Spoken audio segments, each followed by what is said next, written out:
Hi, my name is Lindsay VanHulle, and I'm a reporter covering General Motors for Automotive News. Today, I am so excited to be joined by John Francis and Laura Wachinski, both recent hires at General Motors who work in software fields. And it's in keeping with the story that I've worked on about how automakers are expanding their tech talent as part of their workforce, the skill sets that they're looking for, and really how they make that pitch to people from tech backgrounds who might not ever have considered the automotive industry before, especially as they begin to work on things like electrification, autonomy, and software defined vehicles. Um, John, maybe you can start, just introduce yourself and tell us a little bit about your career background and kind of how you came to GM. Yeah, no, happy to share, and thanks for having me here. And I'm currently the chief data and analytics officer for General Motors.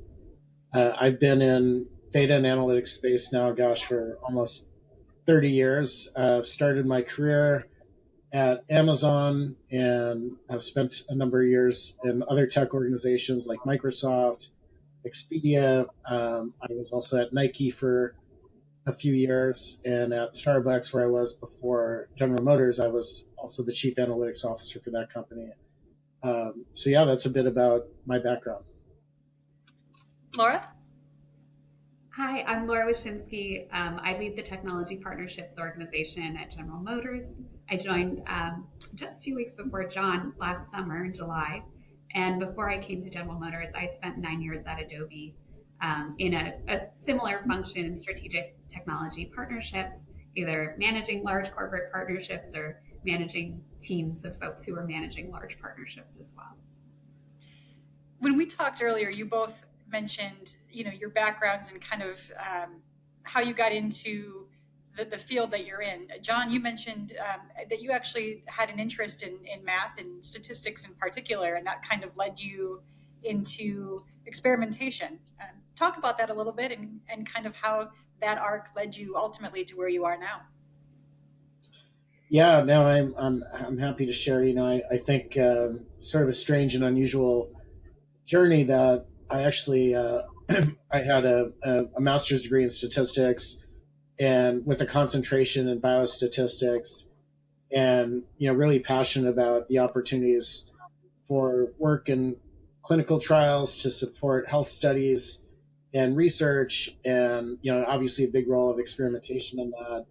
And I neglected to mention in my career journey, actually after grad school, I went to Fred Hutchinson Cancer Research Center here in Seattle, and I was directly applying a lot of those learnings, and really kind of that research environment. And I think the thing that I found to be true was the wheels of bureaucracy moved pretty slow at Fred Hutch, and I had an invite to come over to Amazon, and they were actually trying to do experimentation on their website for how they thought about feature deployment and trying different variants of experiences. And I thought this was really interesting in the sense that everything I had studied and all the application of experimental design to support healthcare, and this was novel at the time. I'm dating myself here, but around 99, 2000, Amazon was trying to stand this up as a new capability. Now it's very commonplace, but for me, it was pretty exciting to see a different application of that type of experimentation. And so, I moved over to Amazon in the year 2000 and helped them build out this function. And, I think there was really no looking back for me after that experience. Once I got a taste for customer and, the experimentation, and also how you can apply these things to really create amazing experiences for customers, it was, really led me on an entirely different journey. And Laura, your background, actually, you went to film school originally, right? I did. I went to film school at USC. I was really passionate about what could I create and bring into the world. Took a bit of a windy journey. Spent some time in film, then about 6 years in fashion as a designer, and then I went to grad school at UT Austin. So when I came to Adobe, it was somewhat building on the fact that I had used a lot of creative professional tools before. And so I could definitely empathize with their customers. But I was lucky enough to join a leadership rotation program there that led me to discover that partnerships was a function and the creativity associated with doing that work. And so that's how I ended up on this partnerships journey. But I tend to find that like people in partnerships come from all over the place. Had either of you, in your career throughout, just the experiences you've had, your education background, had you ever thought, someday I might work in the automotive industry? Had that ever been kind of on your career radar? I'm happy to go. No, never in a million years.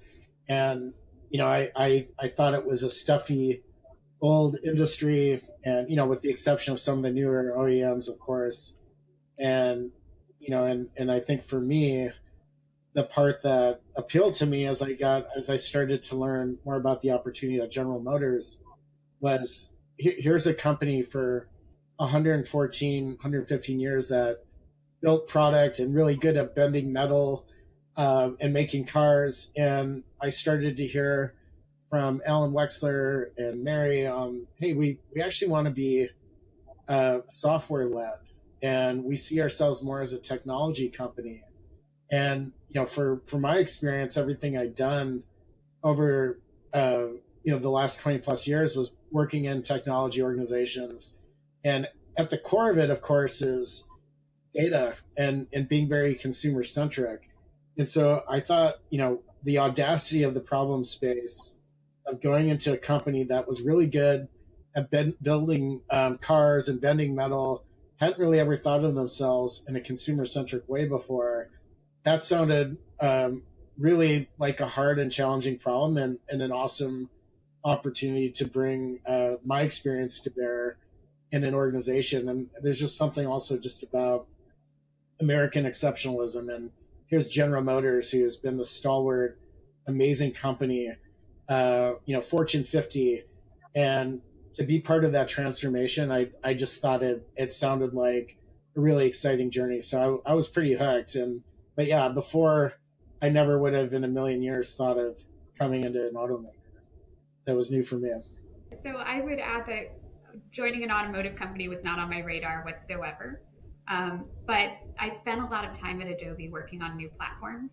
So some of my favorite work was in areas like augmented reality and virtual reality. What could you do with the intersection of data and customer? So John's work speaks to me quite a bit.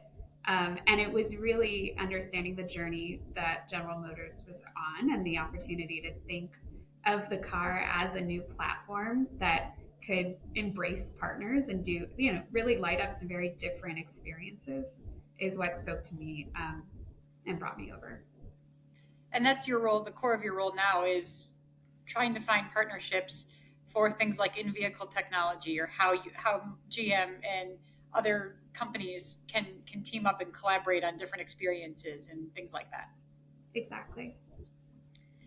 How have you found, you've both been with GM now for a little over a year.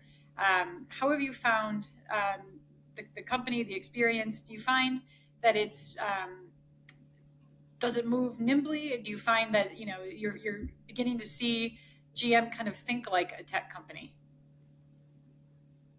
Do you want to go first, Laura? I was going to have you go first, John. Look, I mean, I think the good news part of it, right, is that there's aspirations and desire and really a sense of urgency that if we don't start thinking like a tech company, and we don't evolve, and we don't start to adopt what you see in a lot of tech organizations around fail fast and experimentation, that we ultimately that will hurt our growth longer term. So I think there's a challenge in that. Obviously, it's easy to say those things for a company who just doesn't have that in its DNA. I think there's an evolution there. And what's great to me is right now there's this healthy mix of, individuals who've been at General Motors for years, and they understand and respect and the tradition and what makes GM special from a cultural perspective. And then we also have an influx folks like myself and Laura, obviously Mike Abbott bringing in a number of leaders from Apple and other organizations, other technologies, that there's sort of this mixture, if you will, of, well, we don't want to forget our past, we want to honor it, and there's things that we need to leverage from our history, but also how can we start to bring more of this discipline and mindset into the company. And right now we're sort of in this phase where we're kind of figuring out what that means. But just know that it's very much a focus area for Mary and the senior leadership team, and a push for the organization to say, look, we need to evolve. And so it's actually, for me, it's kind of fun to be in an organization like this and going through that type of transformation. I love being in companies that are in the midst of these big types of transformations. So I feel like for Laura and I, it's actually a great opportunity to help define what the future will look like for this amazing company. But there's still some learnings there for sure.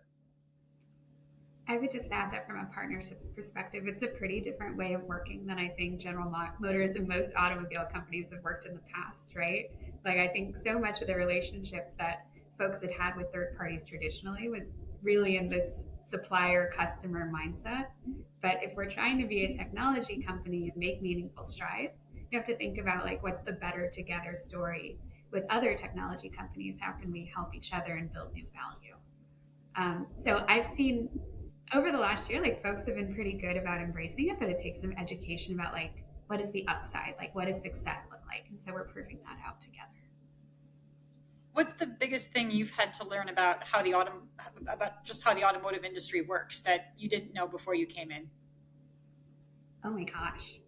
It's been quite an education for me. I mean, coming from a software background, it's a lot easier and lower risk to strike technology partnerships, implement, test, and learn, right? And building cars is complex with long lead times and a lot of hardware considerations that I think I'm only starting to truly appreciate now. And so I think I've had a lot of learning there. I'm sure that our new leadership coming in as well. And it sets up this interesting challenge about, like, I think traditionally hardware has dictated software, but how can they be equal partners in that journey so you can deliver great customer experiences?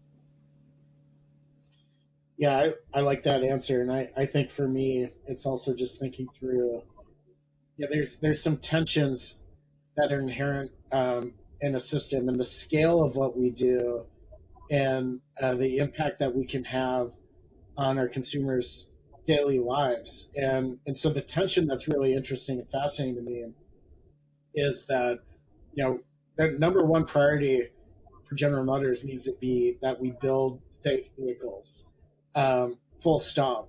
And so when you start to talk about concepts like test and learn and experimentation, fail fast, there's this inherent tension that you have to be explicit to balance.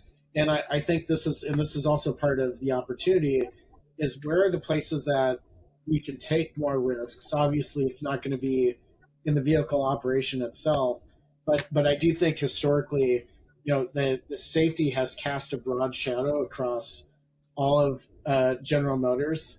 That I think now that some of this, as we think about the technology and like your app, our websites, even in the infotainment screen, there are places there that we can start to drive more innovation and take more chances that, I think we'll have to kind of balance with that inherent priority around how we focus on safety. So it's really a fascinating tension, but it's one that I hadn't really thought of before I got here, and it is very core to who we are as an organization. Now, you're both remote, right? Yes. Correct. Where are you based? I'm in San Francisco. And I'm in Seattle. And so talk, I guess, about how you work with your teams. Are your teams all fully remote? Do you have times where you are together in person? Do you travel to Detroit? Talk, I guess, a little bit about how that works for you. I can kick it off. I'd say most of my team is fully remote. When I hired this team, it was pretty much from the ground up. So we have folks in LA, we have a lot of folks in Seattle, New York, and we have a handful in Michigan as well. And it really represents kind of the mix of automotive and tech talent that have come together on this team. So I think the team is pretty comfortable being remote, but we do a lot of trips to Detroit and now a growing number of trips out to the Bay Area to collaborate with all the teams that we support, mostly in software and services. Yeah, I think that, I'd echo some of that. We're pretty remote. We actually have a big footprint in Austin for resources within my organization, and I think we try on a quarterly basis to commune together, and we've got sort of like learning experiences and brown bags that we try to do when we're in person, and even just having lunches and going out for happy hour together, just to create that connective tissue with each other. But otherwise, the team is mostly remote, and as you can imagine, you've got individuals doing a lot of heads down technical work. In large part, many of them really appreciate the opportunity to be remote because when you're in an office, it can be challenging to have good focus. And so I think we're navigating return to office. I think we all see the benefit of that, but plenty of these resources also see the benefit of being able to have dedicated heads down time for doing development against some of the work that we have. I think just the last thing for you, what haven't I asked you, or what haven't we talked about that you would want people to know about you and the role that you do, the experience that you bring? Go ahead, Laura. I got to think this one through, John. You can take it first. I think, for me, what's exciting, and, I think leveraging a lot of my experience, that, the role of data at General Motors, I said to the SLT, I've said to Ellen, we're good at data presentment. And I think part of the journey at GM is how do we actually get better at just presenting data, and the opportunity that's in front of us with how we can leverage data to drive more insights. And from insights, it drives inquisition and thinking about hypotheses. And so there's a real evolution. And again, a lot of organizations go through the same journey. This isn't unique to General Motors, but that arc of starting to get to be truly data driven, and even obviously the role of AI and machine learning to how we then start to inform experiences and how we help everything from customers to creating efficiencies in our warehouses and on the production line. It's in many ways there's some parts of that journey where we're further ahead, and other parts where especially on the consumer side, that we're just getting started. But I think for me, from my experience, especially around consumer-centric organizations, I'm really excited about what we can do and how we can really create differentiated experiences for our customers through the power of this amazing data that we have. So I think just getting started in some ways on that journey, but it's really exciting to be part of it. I got it together. So I guess I would end on saying that, a lot of the folks on my team who have joined this year have come because they were so excited about the opportunity to get in on something early. And we're building this platform company, and it is really exciting. And so one of the things looking into 24 that I'm and my whole team is really excited to engage on is what are the possibilities with partners? Where can we prove out the business proposition of building an app for our car? And then what new things can we build together? Like, what does innovation on this new platform really look like so we can deliver different and compelling experiences to our customers? So I'm really excited about 24. Thank you both so much for taking the time to talk to us today. Thanks, Lindsay. Absolutely. Happy to do it.